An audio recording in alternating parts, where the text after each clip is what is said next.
The language you use in your internal monologue alters the structure of your brain. This isn't simply a psychological trick.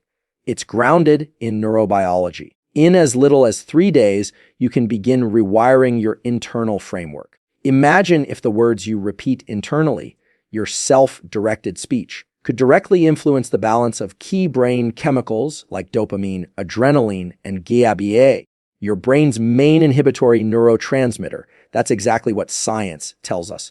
For the next 72 hours, you're invited to run a personal neuroscience experiment. This isn't about vague positivity. It's about intentionally shaping your brain's wiring, a process known as self-directed neuroplasticity. By consciously altering your internal speech, you activate regions in the brain such as the prefrontal cortex, anterior cingulate, and insula, centers critical for emotional balance, awareness, and motivation. In stressful situations, your inner dialogue can either pull you into a reactive fight or flight state or guide you toward mental clarity and calm. The 3-day neural rewire protocol, here's your task for the next 3 days. Engage in these 3 practices. Use second person self. Talk, say, you've got this, instead of I've got this. Research shows that speaking to yourself this way shifts brain function away from self-judgment and toward performance-focused coaching. It places you in the role of your own advisor, not your own critic. Affirm identity, not just goals. Begin each day affirming who you are, not just what you aim to do. Instead of saying, I'll try to go to the gym, say, you are someone who honors your commitments. Identity-based statements embed more deeply into your neural architecture than intentions do. The brain listens more closely when you speak to your identity. Label negative thoughts as thoughts. When you catch self-critical chatter, name it, that's a thought, not a fact. This re-engages the prefrontal cortex and grants cognitive distance from harmful rumination. It's not motivational fluff, it's neuroscience. After 3 days, you'll notice a shift, less reactivity, more presence, greater energy. You'll become the voice you always needed to hear. People usually default to first person self. Talk, I feel anxious. I can't handle this. I need to improve. While this feels natural, studies in both cognitive science and elite performance psychology show it can hinder performance, especially under stress or cognitive strain. Here's what makes a difference. Neuroscience labs, including those at the University of Michigan, demonstrate that using second-person phrasing, you, instead of I, creates a psychological distance that enhances regulation. This activates parts of the brain related to perspective, taking the medial prefrontal cortex and temporal parietal junction, helping you separate your identity from immediate emotion and think like a coach rather than a critic. Instead of saying, I'm overwhelmed, try, you've overcome bigger challenges. That slight linguistic shift leads to measurable biological effects. Your brain interprets the guidance as coming from a trusted source, like a mentor. This increases compliance and reduces resistance. Such internal framing improves emotional regulation and enhances your problem-solving capacity under pressure. This isn't theoretical. It's the same strategy used by elite athletes and special operations units. The second-person form lowers activity in brain areas tied to self-critical loops and increases focus on goals.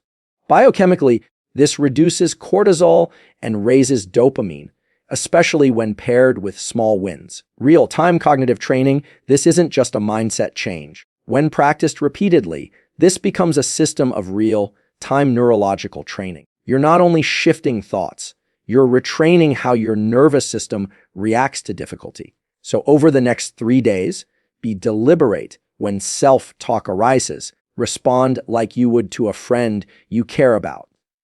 You've got this. You've handled worse. You know what's important now. Most people start their day by setting goals. I'll eat clean. I'll stop procrastinating. But goal setting relies heavily on unstable motivation and future-focused mental effort, which can cause resistance and anxiety. Neuroscience supports a better approach identity-based statements. When you say, I am someone who follows through, or you are someone who shows up no matter what, You engage networks in the brain responsible for self-coherence and long-term behavior, like the default mode network and medial prefrontal cortex. You're not just stating an intention, you're reinforcing your identity, and the brain protects identity fiercely. Behavior anchored to identity is neurologically more durable than behavior tied to fleeting desire.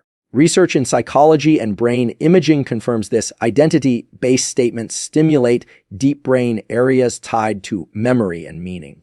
When you act from identity, you're not forcing change, you're expressing an inner truth that bypasses resistance. Wiring that endures stress.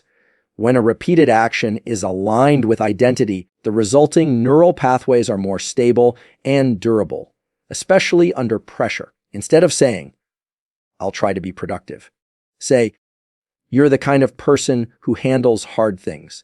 Your brain naturally adjusts behavior to match identity. This isn't self-deception, it's biological alignment. Your brain doesn't rewire itself based on what you hope to become. It adapts based on what you repeatedly affirm you already are. From rumination to regulation, one of the most reliable tools for emotional regulation is deceptively simple: labeling your thoughts. When you spiral into self-criticism, "I'm not good enough, I always mess up," your default mode network becomes active. This system governs introspection and often leads to overthinking and anxiety. Here's the fix: don't engage or suppress the thought. Just label it. Say, "That's a thought, not a fact." Doing this shifts activity from the limbic system, fear and emotion, to the prefrontal cortex, logic and decision-making. You literally redirect brain activity from panic to problem solving. This process, known as cognitive diffusion, reduces emotional reactivity by allowing you to see thoughts as mental events, not objective truths. Brain imaging studies reveal that people who do this even a few times daily show reduced amygdala activity and increased control-related prefrontal function. Over time, this 1-second pause builds a resilient brain. You're not ignoring reality, you're regaining regulation. Labeling thought reduces stress hormones and strengthens neural pathways associated with self-command. You sculpt your brain daily. Neuroplasticity. The brain's capacity to adapt is not passive, it's experience dependent.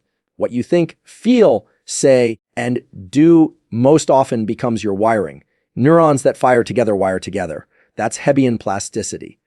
But neurons also disconnect when unused. So with every inner statement, you're either reinforcing or weakening brain pathways, telling yourself, "I'm lazy," or "I never get it right," repeatedly. Your brain will rewire to support that as truth, building it into your perceptual system. But the reverse is also true. Empowering language reshapes your circuitry in positive, functional ways. Even if it feels unnatural at first, repetition is the key to plasticity. The more often a pathway is used, the more myelin forms around it, boosting signal speed and strength. This isn't theory, it's neurobiology. Emotion, attention, change, two things amplify neuroplastic effects: focus and emotional charge. Speak to yourself with presence and sincerity, and you amplify change. You're not rewiring your brain with a single thought. You're doing it through emotionally intense, repeated engagement. Plasticity doesn't care if your self-talk is positive or negative. It responds to consistency and emotional significance. Every time you speak with courage, focus, and determination, you're not just shifting your mood, you're aligning your biology with your ideal self. This is a daily discipline. The results accumulate, and your brain listens. Key insight: language alters brain chemistry. The way you speak to yourself isn't just a mental habit, it's a neurochemical event. Each phrase you repeat, especially under stress, triggers a chemical chain reaction in your brain and body. This isn't about blind positivity. It's about how language shifts neurotransmitter activity. Supportive, action-driven self-talk like, "You've trained for this," or "You can handle this," boosts dopamine, the chemical of forward motion. Dopamine promotes motivation, strengthens progress circuits, enhances focus, and drives persistence. Internal language also affects adrenaline and norepinephrine, molecules that control alertness and attention. Negative, Anxious self-talk floods your system with stress chemicals, tightening muscles, and impairing clarity. In contrast, self-soothing language like, "you're safe," or "stay steady," elevates GABA levels, calming the nervous system and inhibiting overactivation in threat-related brain areas like the amygdala. This leads to slower breathing, muscle relaxation, and sharper cognition. This isn't hypothetical. fMRI and PET scans reveal stark contrasts in brain activity based on the nature of internal dialogue. When you upgrade your inner language, you modulate your neurochemistry and train your body for high performance. Precision, tropositivity, the brain doesn't respond well to vague affirmations. Statements like, "I'm amazing," often feel hollow because they lack experiential grounding. Your brain, a prediction engine, dismisses incongruent input. So here's the golden rule: specificity beats positivity. Instead of saying, "I'm good enough," say, "You've done this exact task under pressure before." That kind of language shifts your self-talk from wishful thinking to evidence-based guidance. It activates the reasoning centers of the brain and aligns behavior with identity. Precise language creates efficient neural feedback loops. You're not convincing yourself, you're confirming what your system already knows. That alignment leads to emotional coherence and consistent performance. Why 3 days work? You don't need weeks or months to start changing your brain. Just 3 days of intentional, emotionally engaged self-talk can begin a plasticity cascade. This is when new synaptic patterns emerge and old ones begin to dissolve. Here's how: when you repeatedly use adaptive self-talk with emotional intensity, immediate early genes activate. These are molecular signals that your neurons are preparing to change. If this continues, your brain begins releasing BDNF, brain-derived neurotrophic factor, which supports structural plasticity and strengthens new connections. This process transitions your brain from temporary wiring to lasting change, and it starts not in years, but in hours. One of the most powerful and underrated tools you have for transforming your mental and emotional state is repetition. The human brain is a prediction machine. It's constantly anticipating what's going to happen next based on previous input. And one of the most reliable sources of that input is your own inner dialogue. The phrases you repeat to yourself, especially in moments of uncertainty or stress, become templates your brain uses to determine how to respond in the future. That's why repetition in self-talk isn't just reinforcement. It's a form of conditioning. You're teaching your brain what to expect, how to react, and what kind of internal environment to maintain under pressure. When you tell yourself something once, the brain may register it, but it likely won't change any existing neural patterns. But when you repeat a specific, emotionally grounded phrase over and over, the brain starts to take notice. Through a process called long-term potentiation, the synapses between neurons that are repeatedly activated become stronger and more efficient. Think of this like a dirt path becoming a well-worn trail and eventually a paved road. The more often you return to a particular internal phrase, something like, "I can handle this," or "I'm building strength right now," the more your brain prioritizes that message, responds accordingly, and begins to run it automatically. This has massive implications for how you respond to challenge, discomfort, or unfamiliar environments. Most people default to old mental scripts. Scripts they didn't choose consciously, but inherited through past experiences, social conditioning, or moments of emotional overwhelm. Those scripts often include phrases like, "I'm not good at this," "This always happens to me," or "I don't know what to do." And because they've been repeated so many times, they've become automatic responses. But through deliberate, repetitive self-talk, you can overwrite those scripts. It doesn't happen all at once, but with enough consistency, the new patterns begin to override the old. The repetition also serves another crucial function. It creates familiarity. The brain is wired to prefer the familiar, even when that familiarity isn't helpful. This is part of what makes change so difficult. Your nervous system, in a strange way, feels safer in self-doubt than in confidence if doubt is what it has heard most often. But when you begin to consistently speak to yourself in terms of growth, agency, and resilience, those messages become more familiar.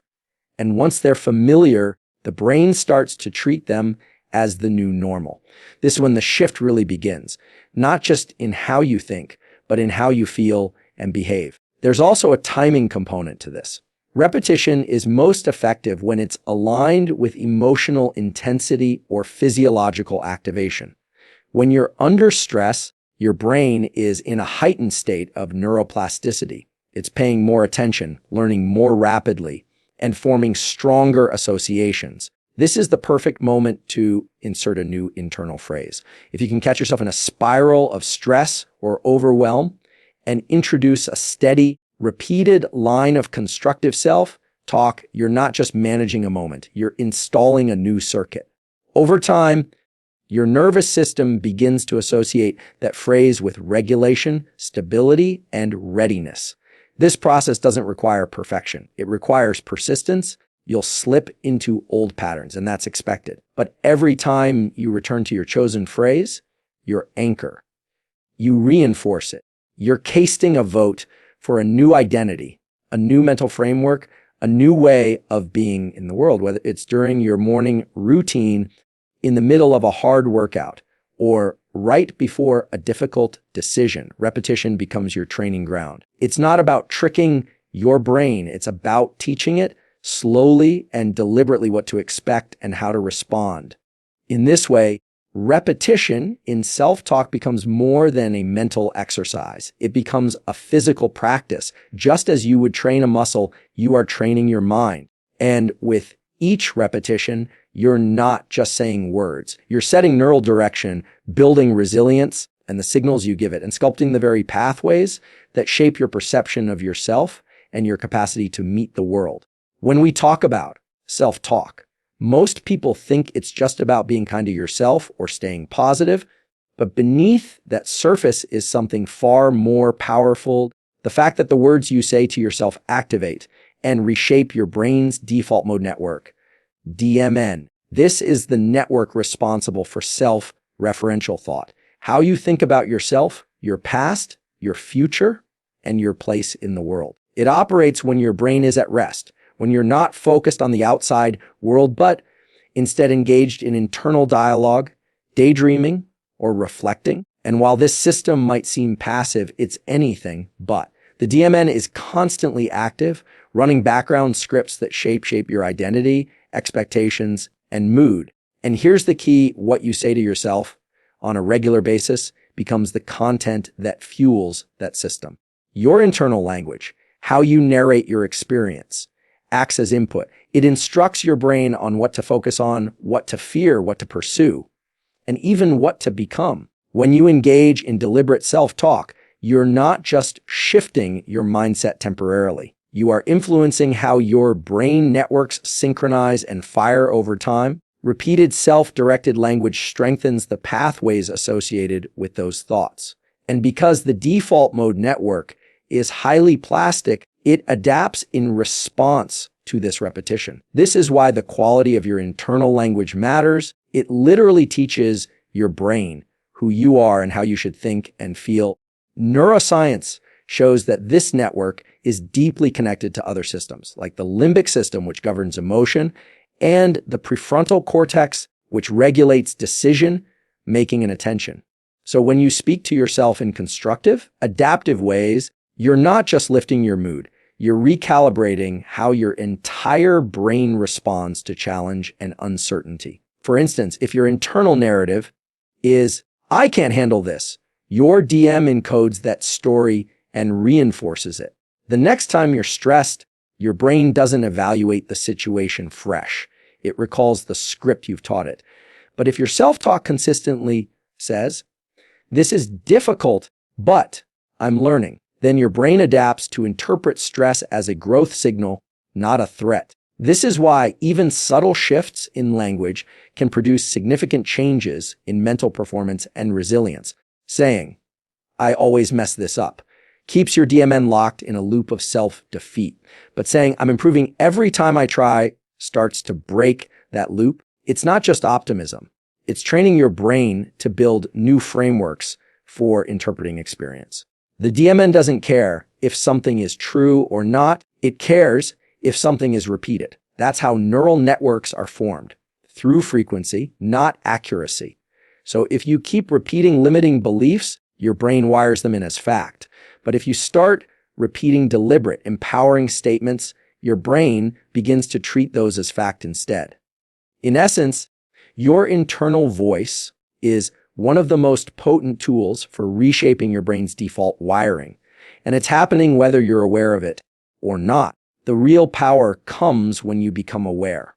When you start using that voice with intention, direction, and consistency. Because when you do, you're not just managing your thoughts. You're editing the core program that drives them. This is how you begin to rewire your brain, not with wishful thinking, but with conscious, repeated language that activates the right circuits, suppresses the wrong ones, and slowly shifts the entire landscape of your mental architecture. Speak with precision, speak with consistency, because your brain is listening, and the default mode network is building your reality from every word you give it.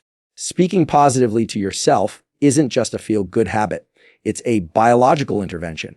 When you engage in intentional, constructive self-talk, you activate mechanisms of neuroplasticity, the brain's ability to change its structure and function in response to experience. This means that your internal language, how you speak to yourself, especially during stress or uncertainty, can literally rewire the circuits that govern how you think, feel, and behave. It's not wishful thinking or empty affirmation. It's a process of directing your brain toward more adaptive, resilient, and goal-oriented pathways.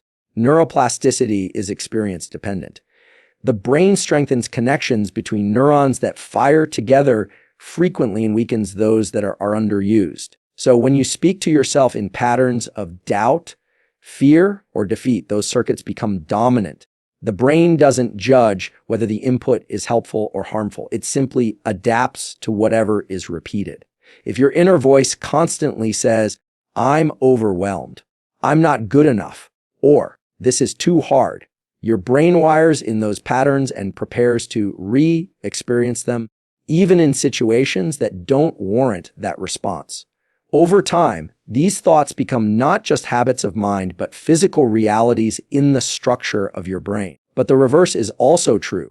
When you intentionally repeat phrases like, "I can handle this," strength, or "this effort is shaping my future," you activate circuits associated with motivation, self-regulation, and stress resilience. These words aren't just noise, they're signals, and signals influence synapses. They direct the release of neurotransmitters like dopamine and norepinephrine, which are involved in focus, effort, and goal-directed behavior.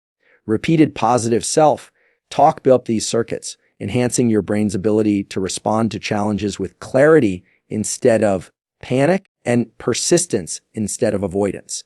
Positive self-talk also improves the communication between different regions of the brain, especially between the prefrontal cortex, which is involved in decision-making and rational thinking, and the limbic system, which manages emotional responses. When these two systems are better connected, you gain more control over impulsive reactions and can pause, assess, and act with purpose. In other words, constructive self-talk enhances cognitive control. It teaches the brain to slow down, evaluate, and reframe rather than default to old emotional habits. This is how you move from reactivity to intentionality. What's remarkable is how fast these changes can begin. Studies have shown that even a few days of consistent, structured self-talk practice can begin to alter patterns of brain activity. People report less rumination, reduced anxiety, and increased confidence, not because their circumstances changed, but because the way their brain processed those circumstances shifted. Positive self-talk doesn't mean denying difficulties. It means narrating them in a way that reinforces your agency rather than your helplessness. It means replacing "this always happens to me" with "this is a chance to respond differently." Importantly, the effectiveness of self-talk is amplified when it's specific and grounded. Generic phrases like I'm amazing have less impact than targeted statements like, I've handled difficult things before, and I can do it again. Specificity helps your brain map those words onto real experiences, reinforcing the neural networks that support confidence, problem solving, and emotional regulation. Consistency is key. One-off positive statements don't rewire anything. The brain changes through repetition. The signals you give it, that's how habits form and how identities shift. If you talk to yourself every day in ways that support growth, your brain gradually begins to accept that language as a new operating manual. And because the brain is always adapting, this means you are never stuck. Every new word spoken with intention is a vote for the person you're becoming. So this is more than self-improvement. It's self-directed neuroplasticity. Your voice, your words, spoken can buy you to you, have the power to strengthen the neural blueprint of who you are and who you're becoming. That's not motivational fluff. That's biology, and it's happening every time you choose how to speak to yourself.